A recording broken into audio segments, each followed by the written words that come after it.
Os direitos da mulher. Um conselho ao meu compadre: defenda a boa amizade de quem já foi seu amor. Há muitos anos passados, um compadre me buscou e, revoltado, contou que sua mulher fora vista no cinema Boa Vista em companhia de alguém. Disse ainda que um vintém não andava mais por aquela, que em lugar de sentinela de sua honra de macho, andava buscando tacho e lenha para o sacrifício. Apesar do seu suplício, quando findou seu relato, eu lhe disse com recato que não me tomava causa. Disse mais com toda a pausa que a comadre já levava tanto chifre que lotava uma dúzia de balaios.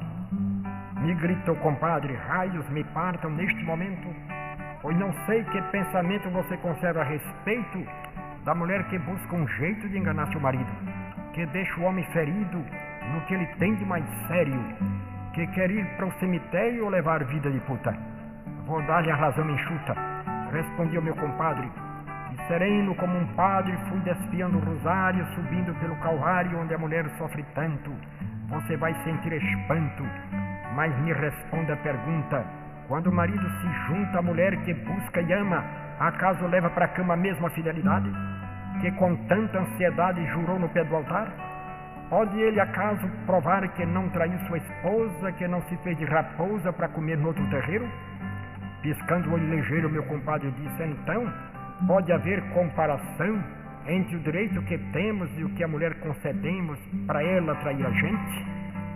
Eu respondi novamente: se a lei foi feita para todos, não adianta os engodos ocultando a falsidade. Quem fala em infidelidade tem que falar para os dois.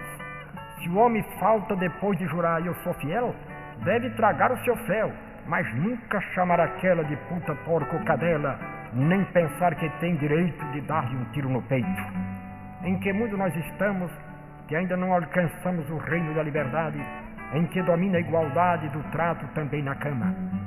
Se um homem traz sua dama e ela lhe entrega o troco, eu grito até ficar rouco que os dois estão desquitados, pois que vivam separados, cada quem lá no seu canto. Para que cobrir com manto de mentira e hipocrisia um amor que já não valia um tostão de mel coado, um bem que estava acabado porque o outro aparecia? E os filhos saber queriam, meu compadre afobado. Este assunto é delicado, eu reconheço e declaro, é preciso ter bom faro para tratar dessa questão. Onde entra o coração de pai e mãe desunidos, os filhos são esquecidos pelo egoísmo dos pais, porque não foram leais, nem se mostraram capazes de entender as duas fases da formação do seu lar. A fase que deu lugar aos dias bons e felizes e a que arranca as raízes destroçando os próprios filhos. Vai-se o tempo de ciquilhos, dos bombons, dos papagaios, das loucuras, dos desmaios, dos sorrisos de doçura, de toda aquela candura que não devia acabar. Compadre, não vá chorar com essas coisas que lhe digo. Não busque seu pé de figo, mas também não vá matar.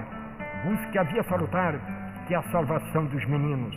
Venham a mim os pequeninos, são palavras de Jesus. Ajude a levar a cruz, como bom samaritano. Não é justo nem humano que você só por maldade deixe os filhos na orfandade e deixe a mãe sem direito de procurar no outro leito o amor que não lhe coube ou que você nunca soube defender e preservar. Para você conservar o respeito das crianças e não se ferir nas lanças desses olhos inocentes, não fique de bofes quentes, aprenda a ser tolerante. Fazer da mulher amante e ser por ela adorado é coisa de aprendizado, de passarinho e de flor, de cheiro, sabor e cor, de riso e sinceridade. Defenda a boa amizade de quem já foi seu amor. Mantenha sempre o calor do coração da mulher. Deixe de ser um qualquer para que ela lhe guarde um lugarzinho onde arde o fogo da gratidão. Mulher é filha de Adão, mas você vem do macaco. Queime depressa no caco seu passado troglodita. Grave tudo numa fita e guarde para ouvir depois. Se possível com os dois, se tratando como amigos. Recorde os dias antigos de vida, faça o outono. Durma depois um bom sono, que dormir faz muito bem. Compadre, aqui você tem uma receita de amor para vencer sem rancor as maldades deste mundo. Estou com as damas de Minas, porque são a consciência de uma nação humilhada, Quero agora ir mais ao fundo dos direitos femininos. Vou mandar tocar os sinos para festejar esse centro que nasceu ali bem dentro do coração do Brasil. De 500 façam 1000 e de 1000 façam milhões, para vencer esses varões com seu machismo feroz. Levanto aqui minha voz e falo a Belo Horizonte, meu nome também é Ponte. Estou com vocês, mulheres, que são como bem me queres entre tanta violência. Vocês são a consciência de uma nação humilhada. Quem mata a mulher amada, mata nela muitas vidas. Também mata as margaridas, mata as mães e mata as filhas. Já basta de fazer pilhas de tanta flor brasileira. Se Minas foi a bandeira de nossa libertação, Minas agora é a mão que toma um novo estandarte. O Norte quer fazer parte dessa luta generosa, quer dar um botão de rosa, porque lá também se mata a mulher que não acata a decisão do marido, que se põe enfurecido quando ela exige igualdade perante a sociedade. Assim como o macho tem as chaves que lhe convém para abrir todas as portas e pular todas as hortas em busca da perdição das meninas em botão, assim também a mulher deve meter a colher no guisado que cozinha, deve buscar a vizinha, fazer um grupo de base, antes que o macho lhe arrase esses direitos humanos, que são como aqueles panos de uma coxa de retalho, antes que ele caia o malho e as balas assassinas, como as balas que em Minas, em São Paulo e outros Brasis fuzilam como os fuzis, numa guerra em que a esposa é tida por mariposa que voa pelos bordéis. É hora de pôr os pés a caminhar pelo mundo, de dizer a Raimundo que a impunidade acabou, que a sujeição terminou, que findou a paciência. Não é preciso ciência para explicar os delitos que é produto dos conflitos de uma educação errada. Não há moral, não há nada que justifique esse crime. Se o macho não se reprime e mata a mulher amada de punhal, bala ou facada, merece o maior desprezo, deve ser punido e preso sem qualquer contemplação. Alegar forte emoção por ter a honra ultrajada merece uma gargalhada como a de Pantagruel. É ironia cruel que nos dias atuais o macho se põe atrás da fêmea que já não ama e, para manter a fama, tome a pistola e dispare, encontre quem lhe ampare e dê sentença a favor. Até quando tanto horror, tanto sangue derramado, tanto filho abandonado, vivendo um drama sem fim, vendo no pai um Caim e ao mesmo tempo um Abel? Ele punha muita fé nas coisas que eu lhe dizia. Vou findar este painel narrando aqui a história que conservo na memória dos meus tempos de prisão. Vou fazer a citação de José, que era soldado. Entre mim e este estimado bombeiro da companhia, nasceu uma tal simpatia que se fez logo amizade. Por isso eu sinto saudade até hoje de José. Ele punha muita fé nas coisas que eu lhe dizia. Tanto assim que certo dia, notando que estava triste, indaguei: será que existe alguma coisa doendo? Algo que lhe está roendo aí por dentro, José? O homem se pôs de pé e confessou que existia. A mulher que ele queria estava pondo-lhe os cornos. Sem usar de panos mornos, assim falei ao soldado: me diga se estou errado, ou se a verdade ilumina, a palavra que ensina onde meter bem o pé. Consulte a razão, José, antes de bater no peito, pois um homem de respeito deve ter firmes os pulsos, dominar os seus impulsos, não cair numa esparrela.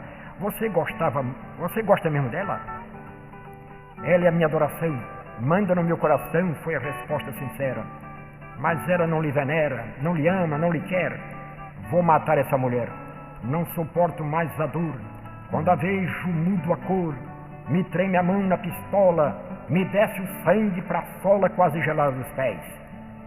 Chego a contar até 10 para não perder o tino e dar a ela o destino que merece a traição. Escute agora a razão que eu tenho para evitar que você venha matar a mulher que não lhe ama e vai deitar noutra cama.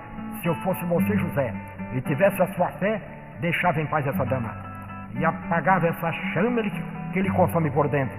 Fazia força no centro da razão e do juízo, calculava o prejuízo que essa morte me traria. Assim permaneceria até não mais vacilar, pois se eu quisesse matar alguém a quem me adorasse, buscaria a que me amasse e nunca a que não me quer.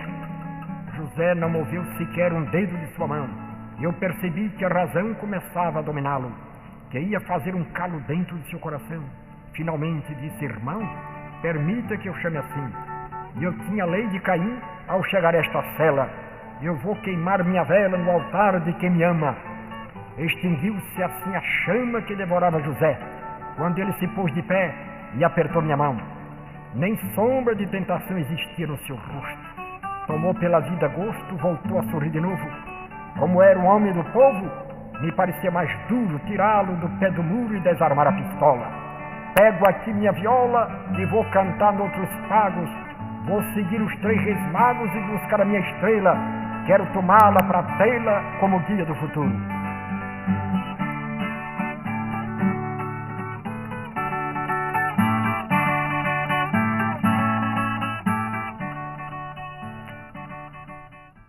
O sindicato é a estrela. Em Pernambuco nasceu a primeira sociedade como fruto da unidade dos camponeses sem terra, sem apelar para a guerra, mas para a legislação.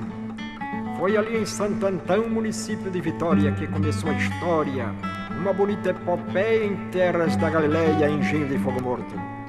Galileia foi o porto onde o vento da bonança trouxe o barco da esperança para o pobre camponês, que pela primeira vez pôde levantar a fronte e ver longe o horizonte que ele queria abarcar, para poder acabar com o arroxo do Cambão, o vale do Barracão e outras penas cruéis. Um fiel entre os fiéis, pois é da Galileia, que junto com sua velha Marieta, mulher brava, que nada tinha de escrava, nem sabia o que era medo, fez da fraqueza lajedo, da bondade fez espada e da liga filha amada, para morrer nos seus braços sem modificar os traços do rosto bom e cortês.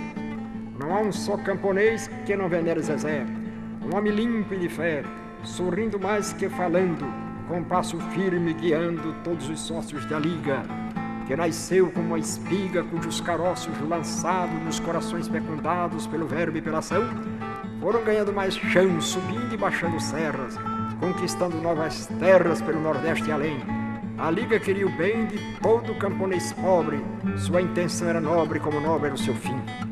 José, Maria, Joaquim, Antônio, Rosa, Manuel, fosse quem fosse fiel a qualquer religião, era chamado de irmão e como irmão respeitado. Branco, preto, amulatado, bastava não ter a terra, ou viver num pé de serra trabalhando no alugado, permanecer condenado como um judeu pelo mundo. A liga buscou o fundo da miséria do Nordeste, quis acabar com a peste denominada Cambão, herança da escravidão que aqui mesmo em Pernambuco, na voz de Joaquim Nabuco, teve a sua maldição. Um grito de salvação foi o que a liga quis dar, para poder libertar os escravos que sobraram e que depois aumentaram apesar da abolição. Pois faça a comparação com o que existe hoje em dia, com os milhões de boias frias sem lar, sem terra e sem pão, na terra da promissão. A liga hoje é história e pode contar vitória, já que foi dessas entranhas, apesar de tantas manhas, que nasceu o sindicato. Eu não falo com recato, pois disso eu não gosto não. Sem aquela agitação que a liga fez por aí, mais valor tinha um piqui, que é um camponês sofredor, e o pequeno produtor, que já tem seu sindicato. Isso é verdade, é um fato que ninguém pode negar. Não sou eu quem vai falar, mas todo camponês pobre. Aquela luta foi nobre, de vida sacrificada, e muita gente ceifada, como João Pedro Teixeira e os 5 da bagaceira da usina estreliana. Tributo prestado à cana que faz o pobre mais pobre, pois acaba sem um cobre para comprar um mucambo, feito um fantasma, um mulambo, pedindo esmola na feira. A liga foi comieira, foi abrigo contra o vento, mas foi também sofrimento, foi desventura e foi morte. Quem dela escapou por sorte deve entrar no sindicato, que é de lei e é de fato o seu filho predileto, que não nasceu por decreto, mas das entranhas da liga, com a mão fazendo figa para espantar mal olhado. Pois assim, bem amparado, o sindicato respira, seu corpo já se estira pelos rincões do Brasil.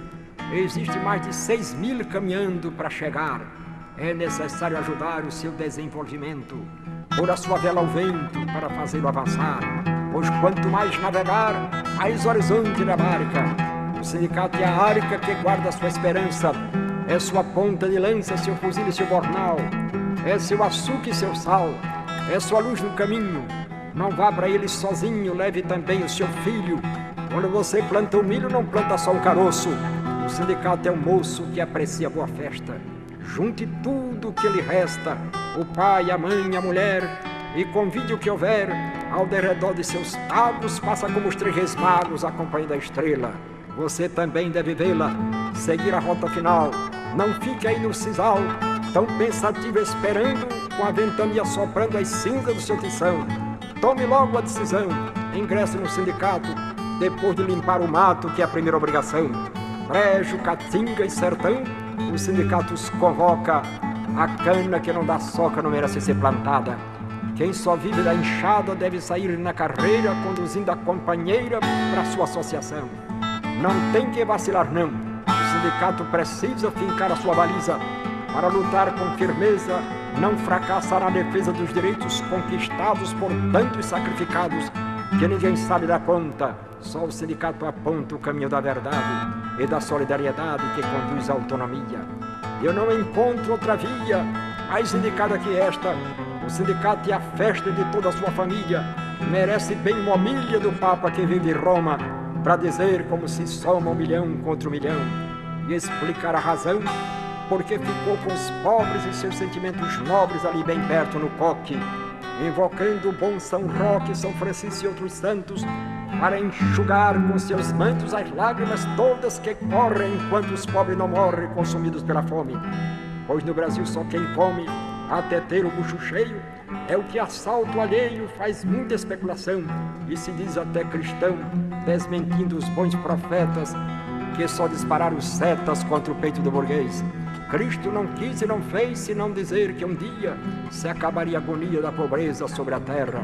Sua doutrina se encerra numa frase que diz tudo, falando para cego e mudo.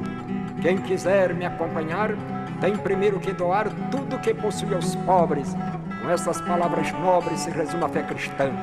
Tudo mais é coisa vã, hipocrisia e mentira, nesse mundo que ainda gira sem saber até nem quando. Já ninguém suporta o bando que não quer com o pobre trato. Por isso é que o sindicato deve ser o seu caminho. Vá para ele direitinho se quer melhorar de vida.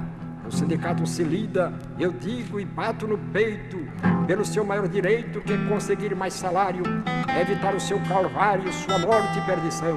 Para fazer o mutirão é preciso muita gente. O sindicato é corrente que não se deve partir, para poder resistir ao inimigo que é forte. Venha do sul ou do norte, você tem que defender e lutar até morrer por uma democracia que dê toda a autonomia à vida do sindicato. Não tenho o menor recato de ser firme nesse ponto. Não seja burro nem tonto, lute pela autonomia. Faça dela a estrela guia de sua vida lá dentro. Seja a coluna e o centro de sua associação. Diga sempre não e não a quem quiser se meter para ensinar a fazer o que você já faz bem. Pois eu lhe pergunto, quem melhor do que você sabe escolher o que lhe cabe como direito e dever? Fique certo que o poder emana de suas mãos.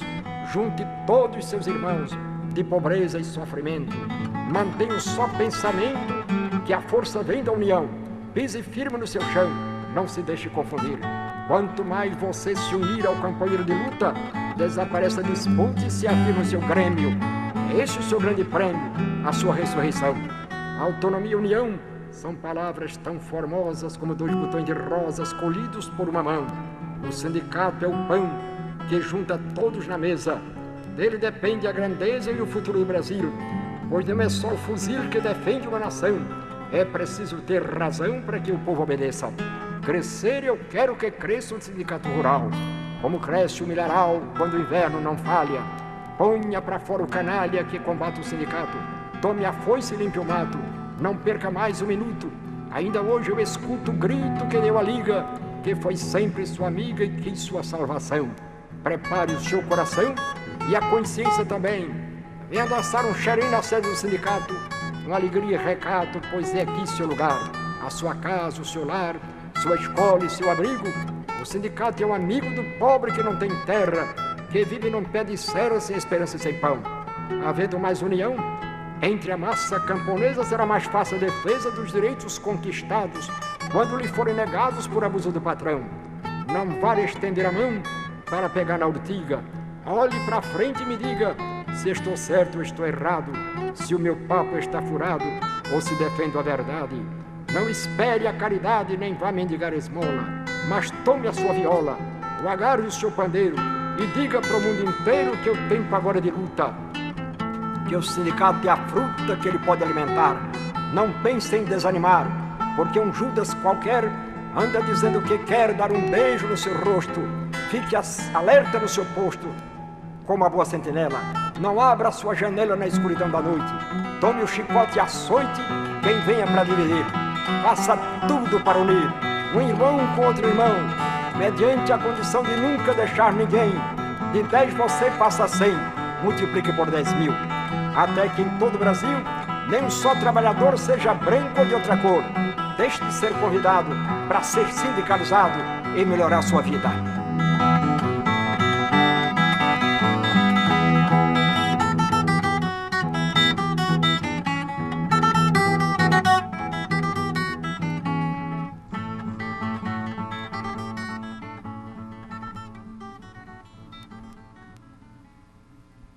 Porque sou nacionalista. Ali por 1500 foi quando o Brasil nasceu. Dizem que isso se deu porque Cabral não seguiu as instruções que ouviu de Dom Manuel de Lisboa. Outros dizem que essa lua está muito mal contada, que não foi vento nem nada que trouxe as naus de Cabral do reino de Portugal à ilha de Veracruz, onde só viu índios nus ao pisar a boa terra. Nem sequer sinal de guerra o português encontrou, mas só beleza avistou, tanto assim que Pervaz imediatamente faz uma carta a Dom Manuel, em que a tinta é o mel de toda aquela doçura.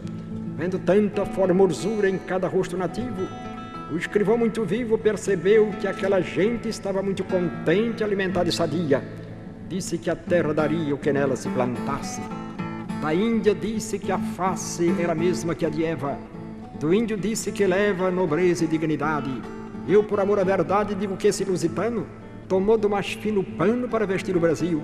Não esqueceu um só tio na sua carta famosa, onde tudo é cor-de-rosa, esperança e inovação. Mas não serviu a lição de Pervaz de Caminha, pois logo atrás dele vinha a matança do nativo e muito negro cativo para garantir a conquista. Quem quiser seguir a pista do nosso conquistador, prepare o peito para a dor, que o arcabuz falou forte no sul, no centro e no norte, até que o Brasil se fez. Se o nosso pai português caçou índio para matar e negro para escravizar, o que sobrou dessas raças deu nesse pão de 3 massas com forte odor de senzala, de mata e caatinga rala. O Brasil é tudo isso, uma terra de feitiço, grande, bonita, sem fim, onde a gente boa e ruim, porque assim tem de esquecer.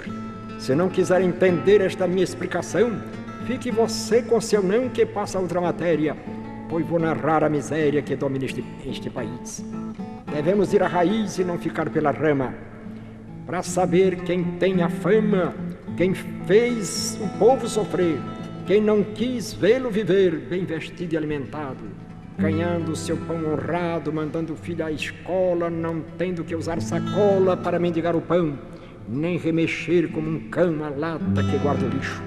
Eu penso, digo e espicho as palavras de idioma, para somar o que soma e revelar a pobreza que está na cama e na mesa da maior parte do povo. O mal é velho e é novo, quem quiser preste atenção.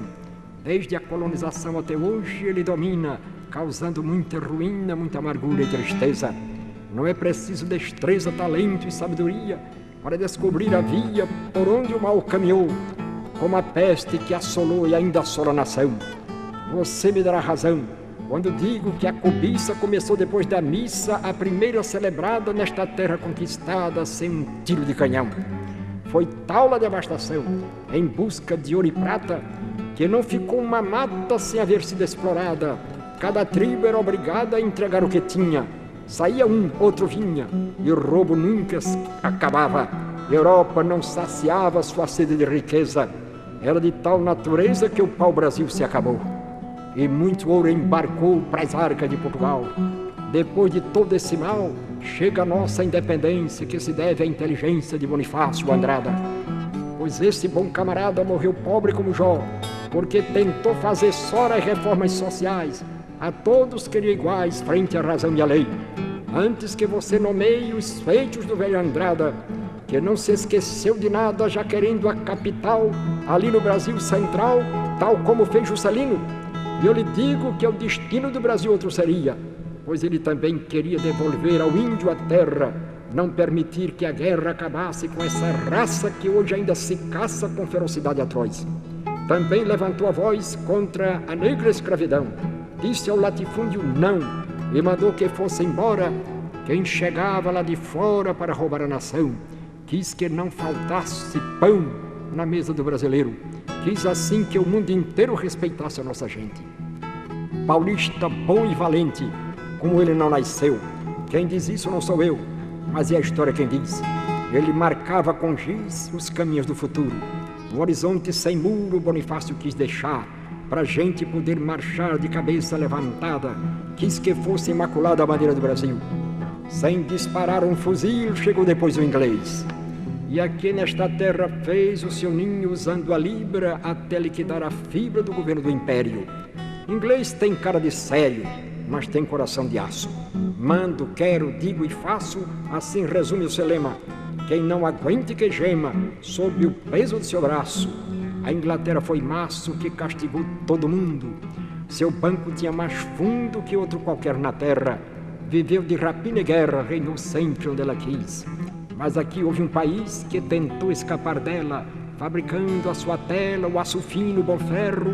Posso dizer que não erro, pois a história me ensina que com a libra esterlina o Guarani competia. Só o Paraguai podia, pois falo dessa nação, ganhar a competição, fazer frente à Inglaterra.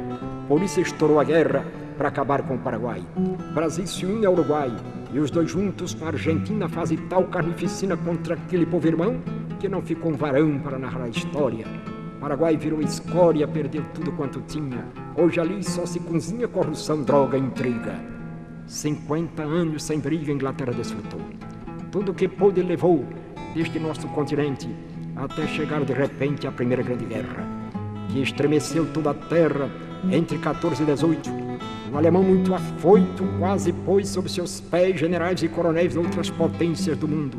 O golpe foi tão profundo que já na Segunda Guerra a orgulhosa Inglaterra perdeu a força que tinha, as colônias que mantinha conquistar a independência. Surge então outra potência, são os Estados Unidos, ainda mais presumidos do seu poder sem limite, tanto que não fez convite para partir do mundo. O gringo foi logo ao fundo das riquezas do universo. Seu canhão era o seu verso, pois sua pata onde quis, fazendo da espada giz, riscou mais de um continente, tomou o Médio Oriente e meteu todo o Irã no papo. Tão forte foi seu supapo que nem sequer o Japão, levado de sopetão, pôde suportar o baque de Hiroshima e Nagasaki. O gringo criou a CIA para lhe fazer companhia. Através do mundo inteiro passou a espiar primeiro para depois derrubar quem quisesse governar sem o seu consentimento. Mais veloz que um pé de vento, fez muitas conspirações. Acabou com as eleições e instalou ditaduras. Não respeitou nem os curas, mandou metê-los no pote.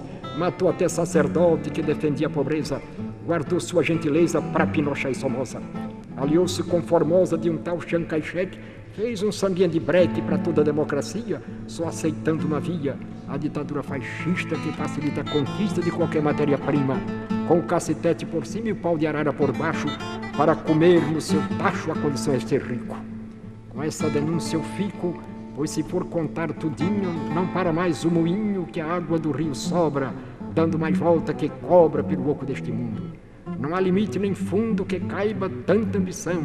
Com sua prata na mão, convoca os tecnocratas e faz até serenatas para conquistar nossos povos.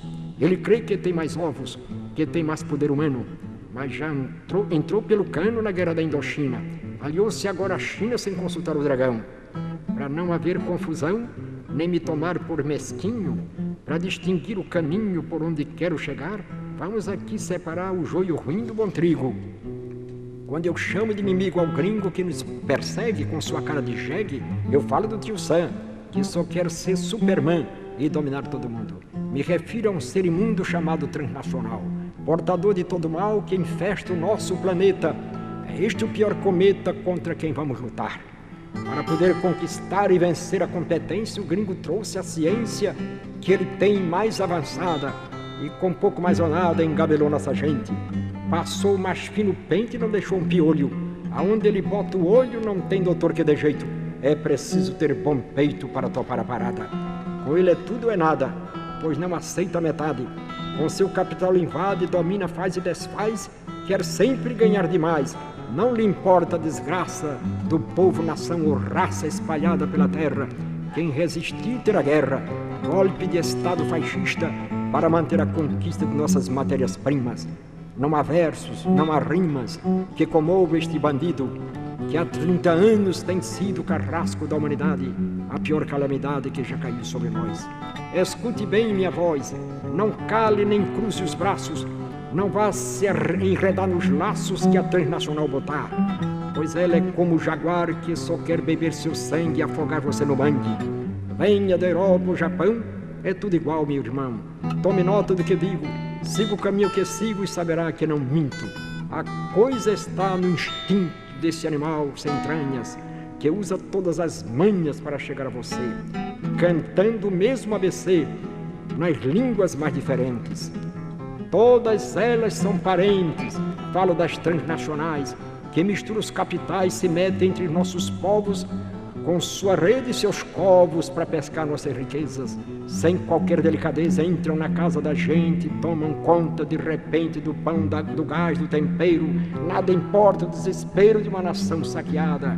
Preste atenção à cilada que estão preparando agora, aqui dentro e lá por fora, para agarrar todo mundo pela beca e pelo fundo e reduzir a miséria. Esta cilada é tão séria, tão terrível e tão cruel, que é melhor beber o fel da taça de Jesus Cristo. Por isso mesmo eu insisto que todo cuidado é pouco, e grito até ficar rouco. O gringo tem tanta manha e tal poder de barganha, que quando prega o seu cravo, um povo tem que ser bravo para sair de sua garra. Com tanta força ele agarra a nossa matéria-prima, que fica sempre por cima como urubu na carniça. Para ele só serve a missa em que se adora o dinheiro. Deixo aqui de corpo inteiro esse retrato do gringo, mas não deixo ainda o pingo que põe o ponto final nesta história do chacal que se chama imperialismo. Coveiro de um negro abismo, onde ele enterra as nações e de onde tira milhões para ficar mais rico ainda. Como sei que nunca finda a ambição imperialista, só há uma saída em vista: convocar toda a nação, tomar a resolução de não dar um passo atrás. Um povo unido é capaz de mandar no seu destino. Agora mesmo eu previno que a estratégia americana é dispor de toda a cana e da mandioca também, mas quer ainda ir além, comprar as melhores terras com rios, vales e serras para ser dono do país. Digo e repito, infeliz do povo que perde o chão, porque termina sem pão, sem liberdade e sem lei. O gringo aqui já é rei, pois manda, faz e desfaz. Embarca o nosso ananás, nosso cacau, nosso trigo, sempre diz que é nosso amigo, mas pisa nos nossos pés. Quem possuir entre 10 e 200 hectares, quem amar esses lugares onde a vida é menos dura, porque há certa fartura e mais vergonha na cara, quem cochila e não prepara o futuro que há de ver, pode amanhã sucumbir e perder a paz, o sossego, ficar à beira do reino sem saber o que fazer.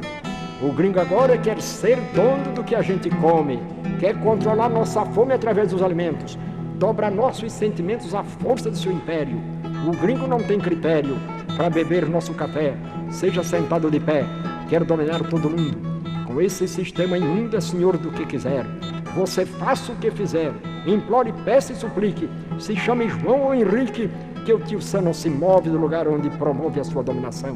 Seu sítio não venda não ceda um palmo de terra, senão você se enterra, perde a sua autonomia, e nossa soberania não passará de um trapo. Não fique aí feito um sapo esperando pela brasa, defenda a terra e a casa que custar o seu suor. Não há sujeição pior que a que nos vem lá de fora. E eu digo aqui e agora que a nação se deve unir, a fim de não sucumbir sob o domínio estrangeiro. Você não é brasileiro se não for nacionalista.